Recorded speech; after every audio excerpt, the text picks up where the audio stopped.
just opening up the chat still.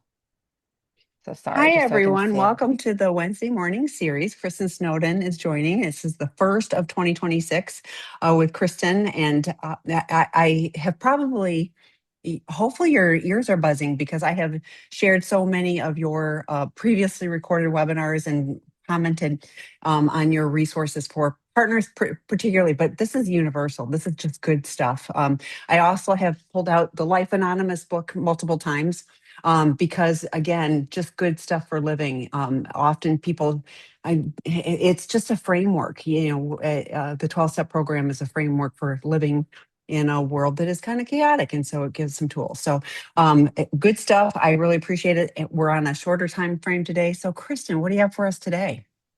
Well, I just want to confirm, can you hear me okay? I can. Is all my, Yes. okay. I Yes. just wanted to make sure that all my You're stuff was set great. up. Okay. All right. So if you're feeling like you don't recognize yourself since discovering your partner's betrayal, and this is betrayal that's been caused by lies, infidelity, unknown addictions, and more, it can feel like your emotions are all over the place, like your sense of safety is completely gone, and you're constantly questioning what's real or how to move forward. I want you to know this, that you are not alone and you are not crazy. Betrayal does not just break trust, it shocks your entire nervous system.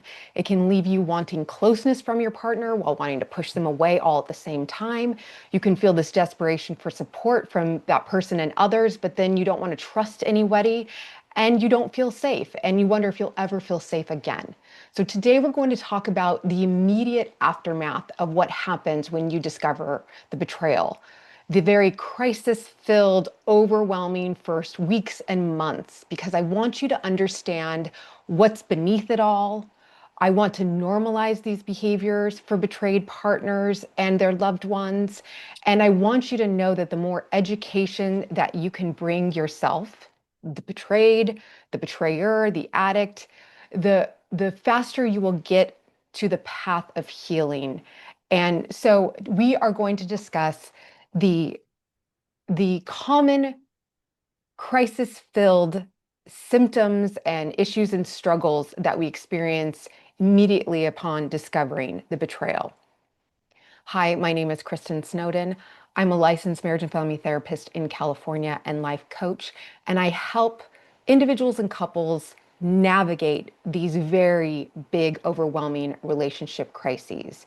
And these are crises that are brought on by uncovering sex, love, porn addiction, chronic infidelity, emotional betrayals, financial betrayals, manipulation, and gaslighting. So let's first talk about kind of 8 common reactions and experiences that I see from betrayed partners immediately following the discovery, the uncovering. First and foremost, the betrayed partner will experience acute trauma symptoms. This is a trauma. It's not just a relationship distressing, scary event. It will cause a betrayed partner to feel shock, dissociation, confusion, memory gaps. They might feel numb one moment and then overwhelmed the very next moment. They'll have difficulty making decisions and just basic things, where I would say where someone might have been very decisive in their job or how to parent will suddenly find themselves questioning everything. This phase is about trying to regain stability, support and stability, not make any big decisions because you are in an acute trauma physical state. The second experience is a loss of reality and loss of self-trust. So we know we've lost our betraying, lying, addict partner's trust. That's obvious. But one thing that we don't always realize in this acute state is that you'll question yourself, your reality, your perception. Who is safe? How do I keep myself safe? How did I miss this? Am I dumb for trying to stay? What's the next best steps? What is real and what is not? So I want you to know you're not alone in that. And that's often because you've been living in an environment where there's been high levels of manipulation, lying, gaslighting, and it's just part of the betrayal that's been occurring and part of your partner's behavior as they've been trying to hide the behaviors. The next symptom or experience is intrusive thoughts, images, and rumination. So often betrayed partners feel like they don't have a moment of peace because when they're driving in the car, they're getting flashbacks. They have questions, things pop up. The phone calls, the locations, the acting out, the wanting more information. So there is no, either they're in engagement or they're in a more quiet space that is never a quiet space because then instead it's filled with these intrusive, overwhelming thoughts. That's very common. That's kind of like a, again, acute trauma experience, obsessive mental replay, uh, sexual imagery that you don't want, needing details, but not wanting them at the same time, difficulty turning your mind off. This is your trauma trying to figure out how do I keep you safe? This was so scary and you're so blindsided. You were denied the information you needed to keep yourself and your loved ones protected. And so I'm in hyperdrive trying to figure out all the information and figure out what you need to keep yourself safe in the future. Number four is it's common to experience shame, self-blame, and what's wrong with me? You know, how did I get here? What errors did I make that I ended up with this person? Or how is this a symptom of something that I did wrong? Often this is very under the radar because I think initially you'd hear your partner was cheating or lying and you're like, that's a you problem. But if you really listen to the stories underneath it, I always say there's a content of a problem and then there's a context of a problem, a bigger underneath the surface story.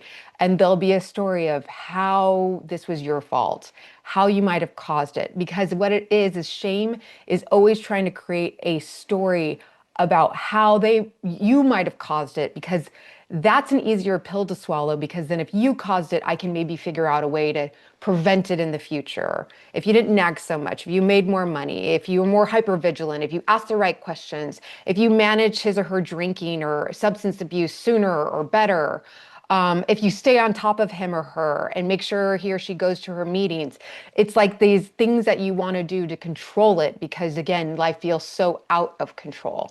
I want to normalize that for you. Number five experience is body-based traumatic responses. We often don't realize how somatic or physiological trauma and shame can be. And that will often come in, betrayed partners will often come in experiencing panic attacks where they never previously had experienced panic attacks. Maybe even like agoraphobia or like social anxieties where they don't want to go out and engage with people, whereas maybe they were very extroverted before. GI distress, sexual aversion or compulsion to seek sex, fatigue, headaches, autoimmune flare-ups, getting sick, um, breathing issues, sleeping issues. And I talk about this a lot when I talk about our autonomic nervous system. So you can look at other videos where I talk about how betrayal impacts our brain and body, because it's really important that you realize this is impacting your physical state and your physical health. And often it requires more than just talk therapy to get through this traumatic state. You'll need to often do evidence-based trauma interventions, EMDR, EFT, neurofeedback, and there's other models as well. Number six, the betrayed partners in this acute state will feel a pressure to decide, should I stay or should I go? You know, they got hit and blindsided with this betrayal or uncovering what's happened, and they will suddenly feel rushed to figure out, okay, do I pack my bags and go? Do I file for divorce? What are our finances? To make permanent decisions. But the problem is, again, you're in an acute crisis state. Kind of the whole house is blown up. We can't really assess the damage of what's truly been lost. What are your abilities to rebuild? What is the cost of rebuilding? Are you even willing to rebuild? And that takes a lot longer to kind of play out. So it's helpful to kind of remove the immediate need for a betrayed partner to figure out should I stay or go and make an immediate decision at that time. Number seven is a grief that feels so overwhelming and profound, but also feels so intangible. This invisible grief that's on so many levels. It's like you can't say, oh, somebody died, so I'm mourning this death. Or, it feels like something was lost, so much loss. But what is it? And it's just in so many different levels in so many ways. I also have videos on the grief and loss that happens after betrayal. So you can check out that to learn more. But it's about the loss of their relationship that they thought they were going to have, the future they thought they were going to have, how they viewed themselves in this world, how they viewed their partners. They look at previous anniversary pictures or birthday parties and they just mourn the loss of, like, was that real? Was any of this real? Their identity, the feelings of feeling secure in a relationship and now feeling zero security. So I want to validate the immense grief is very common and very normal. And number eight, the other symptom or experience is a misalignment between the betrayed partner and the betrayer in the healing process. I'm going to talk a little bit more about this in a little bit, but couples often will have misalignments where one will feel like they're moving forward and healing, and the other will find that they fall backward and struggle. Something that Tammy always points out that's important for you to realize is the addict and the betrayer who's been doing the lying and sneaking around, they've known about these behaviors for oh so very long, since the beginning of them all. The betrayed partner is just often finding out about the magnitude and the longevity of these behaviors right here and now. So the betrayer doesn't have to experience these previous seven symptoms because they're all about getting blindsided and, hit by a truck of uncertainty and who is this person. So the addict or betrayer will kind of say, okay, I've disclosed the truth. I'm ready to heal. Let's move forward. Like, let's get on this. I'm ready to be better. But at the same time, the betrayed partner is now just experiencing the trauma and the betrayal. And so there is always, always a misalignment of a healing timeline. And that has to be normalized and honored. And again, betrayers and addicts in recovery have to appreciate that. Healing does not happen at the same pace. It won't happen in the same order. You'll take 5 steps forward, 3 steps back, and your partner will do the same in a different time frame, in a different way. So those are 8 common experiences when you first experience the aftermath of uncovering this betrayal.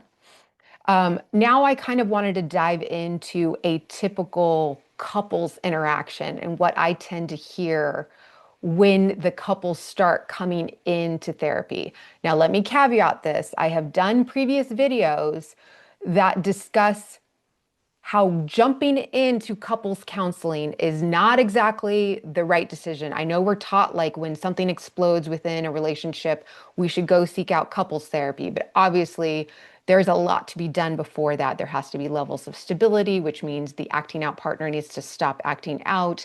They often need to learn levels of empathy and compassion for what their betrayed partner is going through.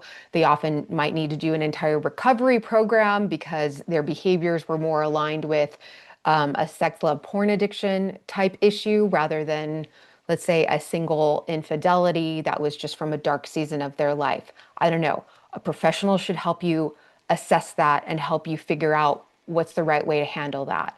However, I'm going to talk about if there is a couple where the betrayer or addict has come fully clean, there's not continuous trickle disclosures about what's been going on. The betrayer is fully aware of the gravity of his or her actions and is trying to understand how his or her choices have impacted the betrayed partner.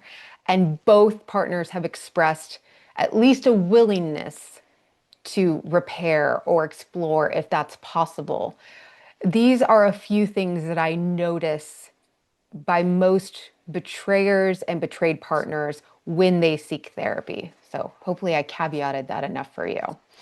But first, I noticed that both partners will find themselves wanting to draw nearer to the other, but then also push away the other for different reasons, which is interesting. What the betrayed partner will experience is after discovery, both partners will feel a pull towards each other, but then feel kind of unsafe or unaware how they should be engaging. For the betrayed partners, I often hear them say, he or she's done really great in recovery. I think he or she's being honest and doing the best, but I don't want to take the foot off the gas. I don't want them thinking that everything is okay. So I don't want to laugh with them. I don't want to hug them.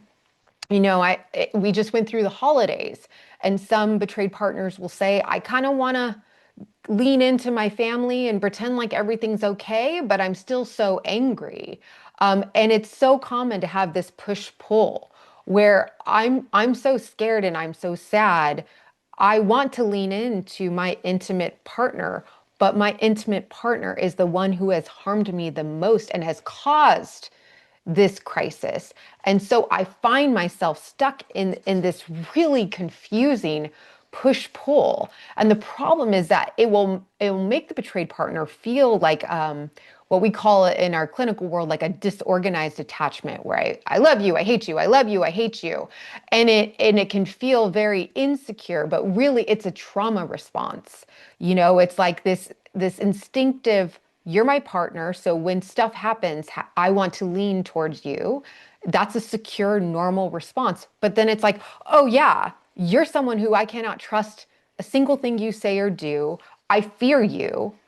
And I'm caught in these two truths, and it comes out as making you feel very confused, very lost, very unsure how to move forward. And again, to untrained clinicians, they can misdiagnose a betrayed partner as having some kind of like borderline issue or attachment issue. But the truth is, it's just a trauma response to appropriately secure attachment being ruptured in an extreme way.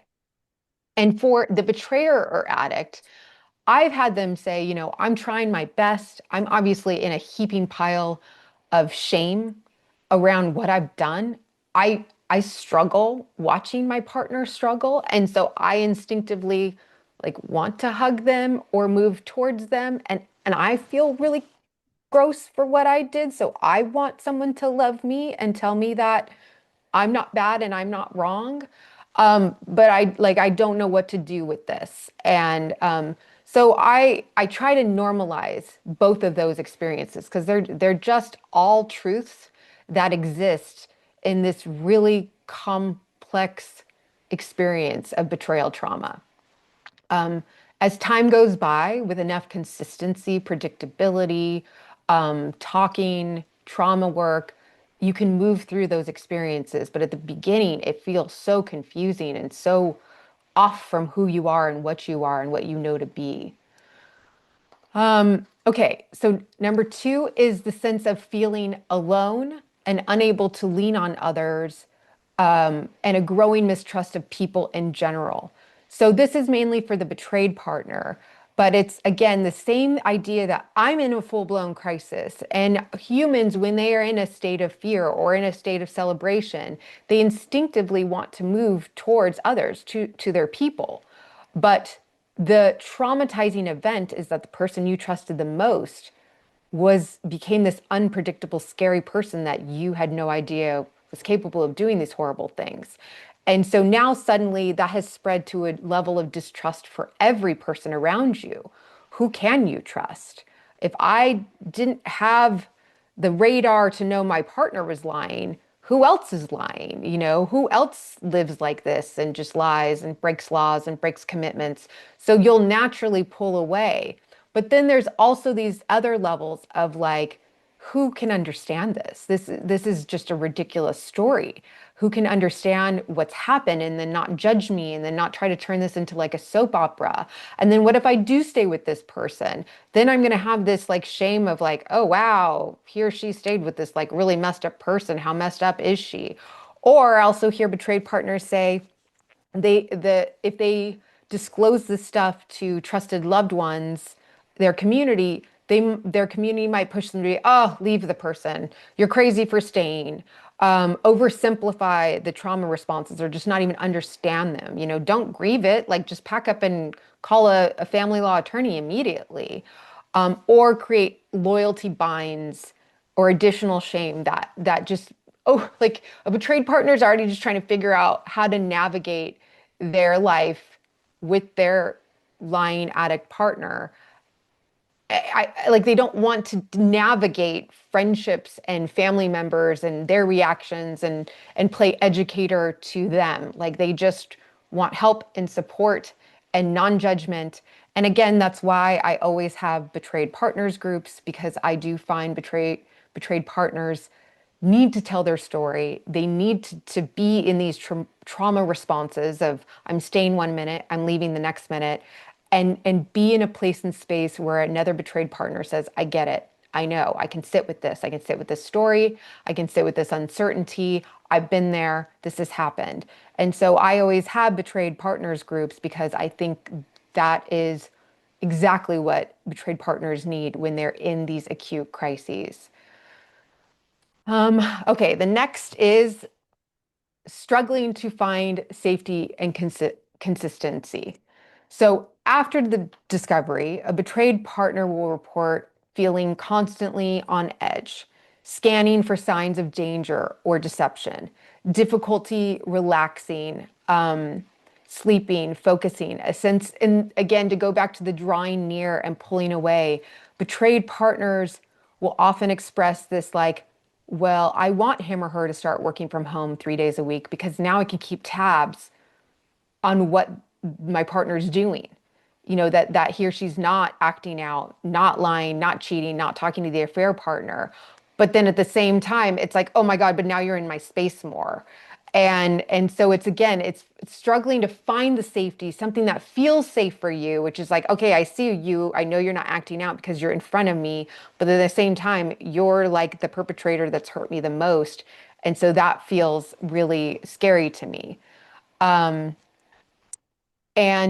so there's just this constant ebb and flow of trying to figure out what does feel safe, what does bring back stability to my life. Oftentimes, betrayed partners, it will not initially be your betrayer or addict. It will be finding that community. It will be finding those hobbies that can bring you peace or joy or help you kind of rekindle and connect with those things.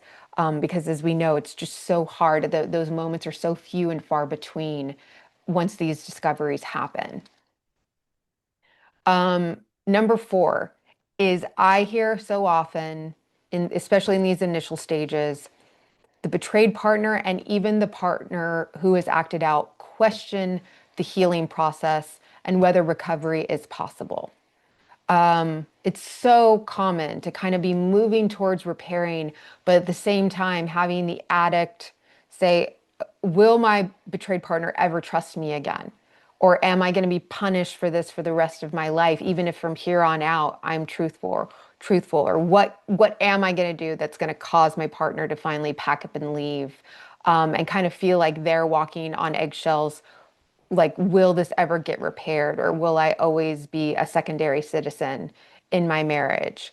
The betrayed partners will also obviously question, is this a permanent problem? Is my betrayer always a liar and a cheater and sneaking around? Or can they actually change the way they think, the way they cope with life, their framework, their ability to follow through with commitments and values and show up as a partner in a monogamous, honest relationship? Can this relationship survive? Even if it does, will it ever be good or safe or meet my needs? These are huge overriding questions that both the betrayed partner and the addict partner will be asking themselves. And so again, I normalize that. It's not a bad sign. It's a constancy that can get worked out as you process the recovery process in couples therapy. Um, there can be a fear for betrayed partners to get their hope up and then just to have it dashed. Um, and okay, and then number five is emotional volatility and feeling crazy. So there's a fluctuation that is going to constantly occur, especially again during these initial days, weeks, months following the uncovery, where every minute of every day it's like, okay, I'm hanging in there, I'm healing, we're moving in the right direction, to like, no, this is all going to shit, none of this is going to be better. I can't do this, I can't make it, I'll never trust this person, it's never going to work out. And sometimes this can happen in an hourly setting, in a daily setting, in a monthly setting. There's rapid emotional shifts, intense anger, following by longing to have the relationship, wanting distance, then desperately needing closeness, needing to know where their partner is at all times. Remember that the state of anger, so there'll be moments for betrayed partners where they will be willing to open themselves up to vulnerability. Maybe they'll find a humorous moment where the betrayed partner and the acting out partner will talk about something and laugh about something, or they'll do some kind of co-parenting thing together that makes them feel bonded. And that will feel very vulnerable and exposing to the betrayed partner. So it's a common, again, trauma response to then suddenly turn around and turn towards a more powerful, controlling emotion, which is anger and rage. And then suddenly in a breath, just shift to like, how could you? How could you do what you did? How could you go out? And it's so humiliating. And I just, who are you? And I want to normalize that huge fluctuation of feelings and experiences, the hypervigilance. Um, it's not codependency, it's not some mental health illness. Again, these are all trauma responses. Um, and I wanted to also share just some shame voices that I often hear again when betrayed partners are working towards healing, repairing with their acting out partners. And these are just questions that I hear. Will my partner ever get over this? Will my partner ever actually like me again? Will they ever trust me again? Is this the relationship in this state what I want? What do I want? I'm not really sure what I need in this world because, again, I'm completely disconnected. This is usually the acting out partner. Then the betrayed partner will say, will I ever want to love, trust, and feel safe with this person again? Because there's always this behind it. Because if I don't figure this stuff out, is this person trustworthy? There's a whole other door, Pandora's box that I'll open, where maybe if I don't feel safe with this person again, if I don't trust them, if I can't connect with them, if I can't heal and want to be close to them again, then I will have to end this marriage. Then what about our kids? What about finances? What about this whole world and the story that I've told myself about what this marriage is supposed to look like and what's supposed to happen? And, what about my kids? And of course, if I don't trust this person to stay with them, and then all of a sudden they're going to be co-parenting without me around my children, maybe bring other people around, right? So it's not just this question of like, can we repair this relationship? It's like, if we don't repair this relationship, there's so much on the line and so much more behind that. So I want to close with uncovering betrayal can become a whirlwind of torture, fear, hurt, anger, and confusion.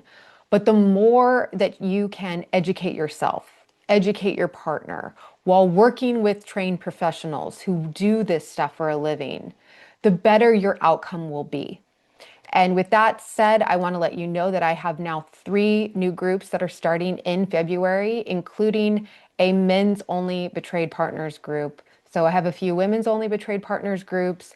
Um, I get email from men all the time who are betrayed partners, but it is pretty amazing that I've tried a few times to create men's only betrayed partners groups, and so few actually sign up.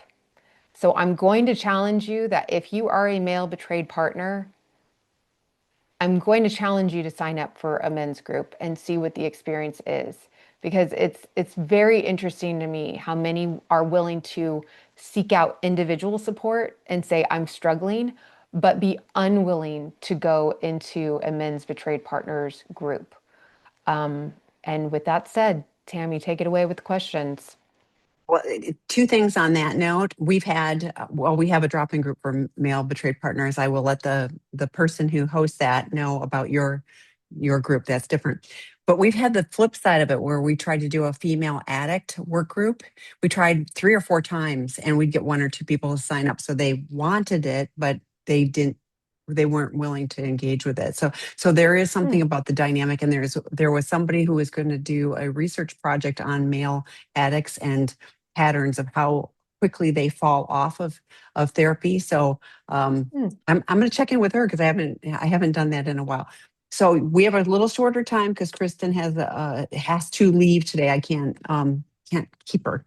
So we're going to get to questions. I've got some comments if we get through all of these. Can you speak to how this affects someone when their spouse doesn't get into recovery? Right. Well, the whole second half of this webinar is not applicable because you shouldn't be engaging in conversations when the partner has no empathy or understanding or can show no, excuse me, no consistency or stability. The biggest way, if your partner is not in recovery, is that this is supposed to be an acute, a short-term trauma response. But if you continue to be with someone who is not in recovery, who continues to have lying, sneaking around behaviors, manipulation, all those elements that make up an addictive pattern, you will be in a constant state of a trauma response. Your body will constantly be in this fluctuation and trying to seek safety, trying to get empathy and compassion, wondering who you can trust. There'll be a constancy instead of it being an acute, shorter period of time. So the next question is, and when they continue to relapse, and relapse implies there's some recovery. So I'm thinking it's more the constant state of they're still in active addiction. Um, uh, but you kind of were talking about that as well, and I'd like you to continue that. But I'd also like you to go. So does that mean if I'm a betrayed partner and my addict partner is continuing to act out, I'm stuck in I'm going to be in acute trauma always? Um, I mean, as long as someone is, our bodies crave consistency and predictability. Anytime our bodies step out of a level of consistency and predictability, we get some kind of like danger cue. Now, it might be like a tiny one, like quickly jump out of the street. That car looks like it's moving too fast. It could be acute like that.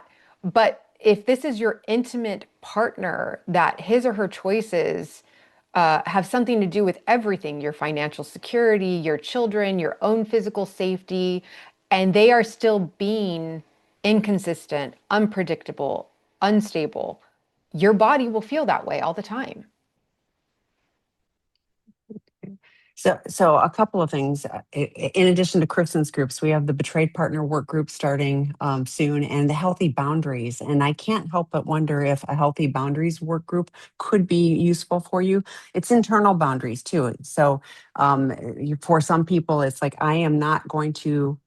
I am not going to put all my eggs in this person's basket, which is, chaotic. I'm going to take care of me, within this. So I will put the link for the work groups in just a moment. So, and I did put Kristen's website. Okay. You mentioned one single event rather than many betrayals. Do you believe that multiple betrayals point to addiction, even when there is zero issue stopping and no compulsion? It seems many CSAT share this commonality. At what point does the CSAT community? This question keeps coming out, and we've answered this on other ones. Uh, uh, they have, and I answered this the other day. There's a 600 question assessment. If you're betraying person has taken that 600 question assessment, that CSAT has really good information. They are trained to know the difference. And I mentioned this on the webinar previously too. If you're going to a certified sex addiction therapist, and I think Dr. Rob mentioned too, the behavior, or Scott did, it's been on a lot of webinars, but the behavior is still a problem, and the behavioral change, can happen. So as Scott mentioned on the webinar last week, Wednesday, the sex addiction 101 is still a really good, skip parts 2 and 3 of the work group, but sex addiction 101 is really good. Behavioral issues require behavioral change. So whether somebody is just cheating or whatever, but I had answered this question. The CSATs, and to lump all CSATs, there are thousands of CSATs. So to lump them in as they are, they're experts in this field, certified sex addiction therapists. That's what they're trained to. They have assessment tools to identify if that particular client is struggling with this particular issue. They have 4 different assessments that they can use, with people. So if that person has been thoroughly screened, fantastic, and you would have that information. So And I have videos on infidelity versus addiction. yeah. And also, I mean, I just want to point out a sentence that confuses me, which is multiple betrayals, even though there is zero issues stopping and no compulsion. So those don't make sense. If there's zero issues stopping, then why are there multiple betrayals? And compulsion usually comes with the fact that, again, if I betrayed, just by definition, like I'm supposed to be doing this commitment or promise and value, and I betrayed someone by acting outside of that and doing it multiple times means I do have an issue stopping. And compulsion usually is, oh, yeah, there was a bad consequence to the first, second, third time I did it, but I'm just going to do it anyway. That's compulsion. Even though I know there's going to be negative consequences, I know that this goes against my values and goals. So these are the things that professionals will explore with someone, whether or not, they're assessing if it's a single season event or an addiction or a pattern, a chronic pattern of these things. And at the end of the day, there was behavior that was inappropriate. There's still betrayal, and so healing the relationship, making sure that there, I, it would be rare that somebody just magically stops and doesn't turn to something else. But fantastic if that is your case, great. But what do you need to do? You're here. You're looking for help and support for your betrayal trauma. Lean into that. I was sharing with a partner earlier today, stop focusing. I didn't say it that way. I suggested that there could be an opportunity to stop focusing on that person and what do I need to do to move forward? Because pointing out what he did or didn't do, and he's all done doing that, and really being focused on he's just a cheater. Well, he cheated and you are betrayed. So at some point, an addict or a cheater, there still is the betrayal. So I would invite you to really lean into focusing on healing for you. Okay. I even blamed and accused myself. How come I want to stay with this person? How stupid am I? I would not understand myself. I took a couple of years to get stability again. And I was thinking that when you were talking about, that whole cycle of like, what's wrong with me that I stayed. So I know you hear this often too. Hmm. Yeah, I Okay, mean, yeah, I think that person was please. just kind of sharing that. That's all. Yeah. Yeah, My you're not partner is alone. doing everything I need to feel safe. There are some things I will never trust him to do, and he is okay with that. I've decided to stay for my family and make it work. I am okay, but a few times a month, I get so mad and really make it known. Suggestions, that feels pretty common too. Yeah, and again, that's the consequence of feeling unsafe, right? It's your body will still hold on to the trauma of like, why can't I fully trust you? Why can't I fully make myself vulnerable to you? It sounds like you made an educated choice of saying, yeah, I don't really fully trust this person. They're not fully in recovery. I'm coming to terms with that. But I think that getting really angry a few times a month, totally understandable, but that's the cost. That is the kind of cost benefit analysis that it seems like you've made, which is I'm staying with this person that I don't fully trust, but the cost is that, yeah, I'm going to still sometimes have these explosive experiences when my nervous system comes to like a peak of just like I'm tired of not feeling safe. I'm tired of needing to be hypervigilant or overfunction because of your underfunctioning. And so that's just really common. There are some trauma informed, like maybe some really well done EMDR, right? All EMDR is not the same eye movement desensitization reprocessing. It's a trauma trauma intervention. Some people find help with EFT, that's emotional focus therapy. It's kind of like the tapping. It's like it's the way to kind of intervene in the circuitry of your nervous system, like your polyvagal kind of system, your up and down regulation. And you reinforce it with statements. So like, even though I am staying in this marriage or I feel unsafe, I am okay. I know how to keep myself safe, or I'm taking steps to keep myself safe, or, and then you do some tapping in certain parts of your body to kind of disrupt the nervous system. But those are kind of the best ways. A lot of mind body work, a lot of affirmations, a lot of parts work. So IFS, internal family systems, to kind of come to terms with these split realities. I don't trust my partner, but I'm choosing to stay. And you kind of process that. Well, and Kristen had in the should I say or should I go, and I refer to this one all the time too. The 10 questions, through Dr. John Gottman's work, and maybe journal about that, some of those things, so that you're also clear on this is why I'm staying. And you've got some clarity about that. And there's also in the moment, and it's hard. This is part of internal boundaries of in the moment. If I'm feeling dysregulated, what do I need to do to take care of me? Like Kristen mentioned this too. This is crazy making, and having these reactions. So how do I make sure that I'm acting in my integrity, when I want to lash out? And that's a process. So I'm not saying I am no judgment, but I'm just going like, if it's not feeling good to you to have those moments, like what do you need to do? So Debbie McCrae talks about she had an anger journal, and she had a separate journal for anger. And so when Mm, she needed to vent some anger, it went in the anger journal, and then she had her journal. But I was like, that is brilliant, because like then it's stored here. I'm getting it out of me. It's right. there, but I don't have to deal with that in the moment. It's taken care of. Journaling is research Yeah. based. And I love that it's like an anger is saying that's a Yes. part of me. It is not, it does Yes. not define, right? Because there's so much shame, betrayed partners, and this like, I'm a shell of who I was before. Now I'm so angry and I'm so resentful. And like, then who can love this? But it's like anger is an understandable trauma response, that there's a part of me that wants to be powerful and in control, and rage and anger are what get me there. And I love the idea of like it's a part of you. It's not all of you. And so sometimes it takes over, and that's okay. But like it's not all of you. It's not everything about you. So And it's part of grief. You talk about grief and loss. Anger is part of grief and loss. So it's part of the process. So Um, what about when they continuously lie or hide things? That would not be in recovery. yeah, So same yeah, answer as yeah, the person asking about what if your partner's not in recovery. There's yeah, yeah, constant trickle truths, lying, sneaking around. Your body will still be in an acute trauma response because your yeah. body requires safety and consistency and predictability to feel safe. Well, and you can't do couples therapy with somebody who's not, able to take any ownership, is still lying, minimizing, deflecting. So, you talked about that too when they're ready to show up with empathy. So, next question. At what point during the individual recovery would you say a betrayer is ready to work on the relationship? That kind of leads right to that one.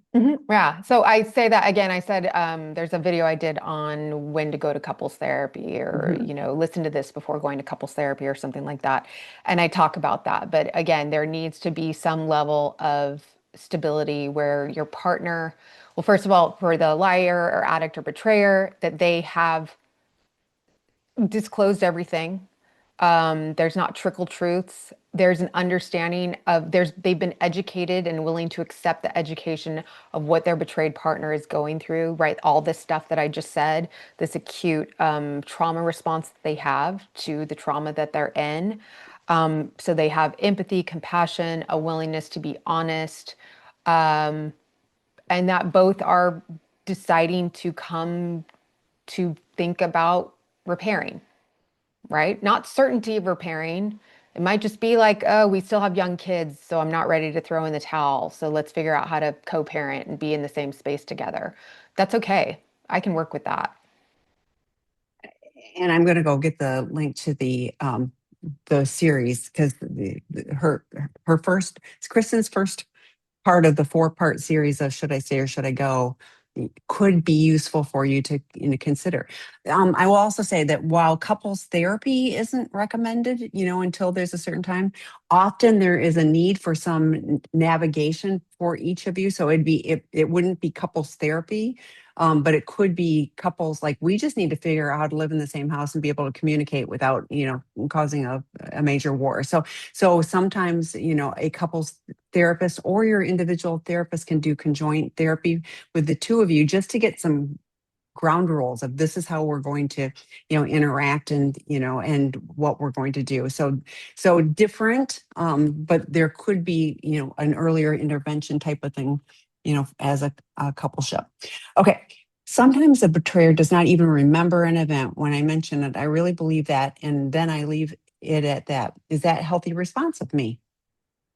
Yeah, I think Rob Weiss always talks about that in a very helpful way, which is that remember, part of the symptom of being an addict is that I have this a magical dissociation where I can cut out like who I am as a person versus my acting out parts and what I'm doing. And it's all kind of a part of it. Like I'm seeking out intensity and I'm seeking what's out in front of me and not actually paying attention, like with my conscious mind. So there will be times where addicts or betrayers will truly not remember, where they went or when or who, what they were doing.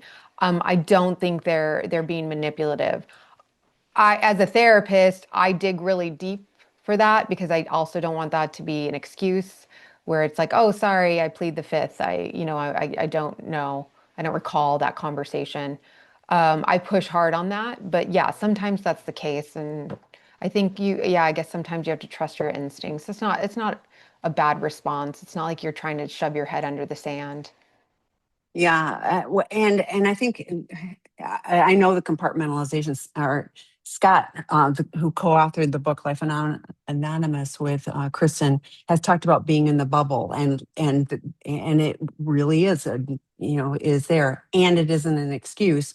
It can be a reason, but it also is, if you're past formal therapeutic disclosure and there's been a good timeline, there may be some incidences that are never recalled, but sometimes things, can pop up later as well. So, but I love it. Is this a healthy response for me? If it's feeling healthy for you, if it's working for you to keep regulated in the moment and just understand some of those details are, you know, um, I think even take it out of addiction, like, I have a sibling and we'll talk about stuff and we have completely different memories of things. And, so I think people remember things differently anyway. So if you're feeling good about this, then great. If things change, you can adjust.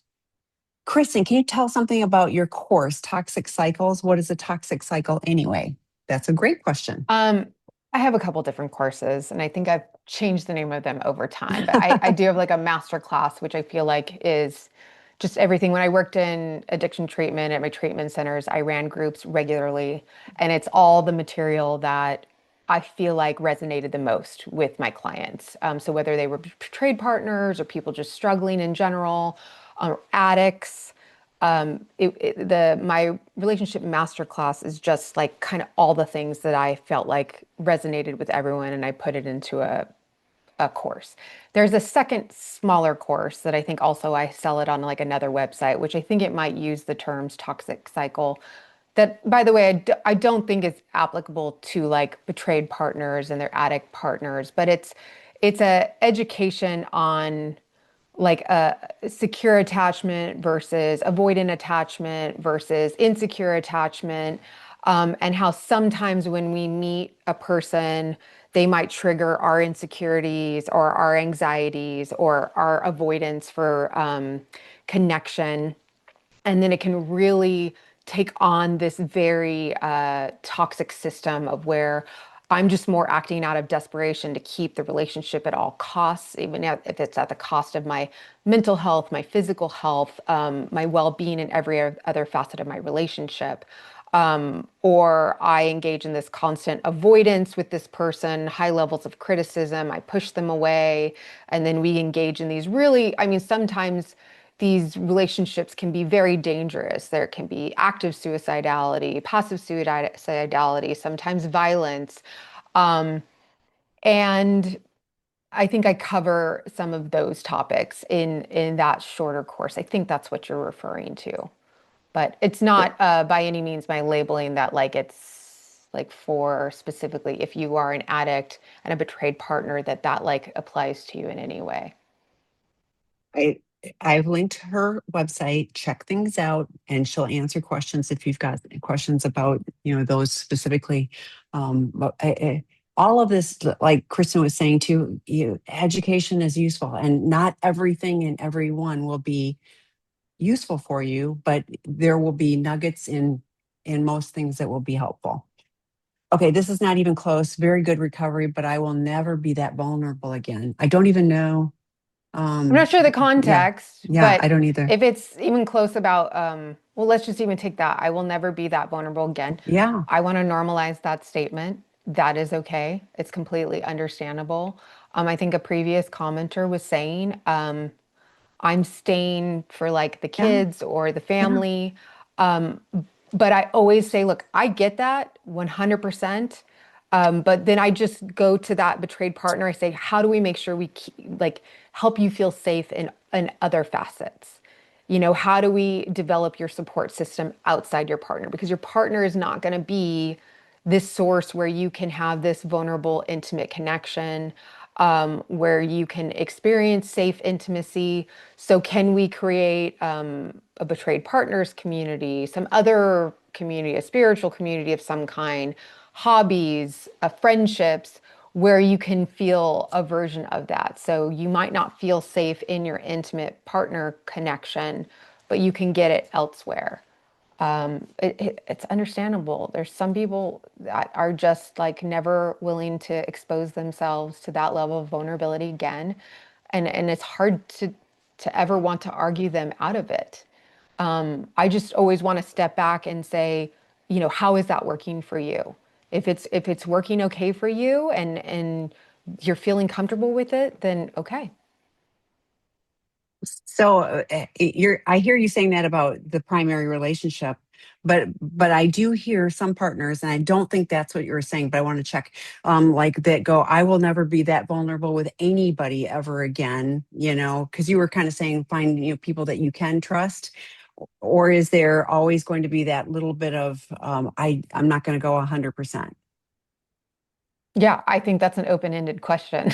Oh, That's there you for go. discussion. I like it's just it's a big ask. It's Yeah, a big yeah, ask that I never want to be, it's your story and your recovery process. I personally, I think our bodies are wired to want to have intimate connection with just a few people. Um, it could maybe be in the form of friendships. It could maybe be in the form of pets. I don't know enough of the long-term research on that, but I want to give space to the people who've been severely traumatized in these yeah, experiences. yeah. It's hard. Okay, you got to go. We're going to get you out on time. So thank you so much. We'll see you in 2 months. Check out Kristen's stuff on her website and ask if you've got questions. All right, take care, everyone. Thank you. Thank you, everyone. Thanks for having me.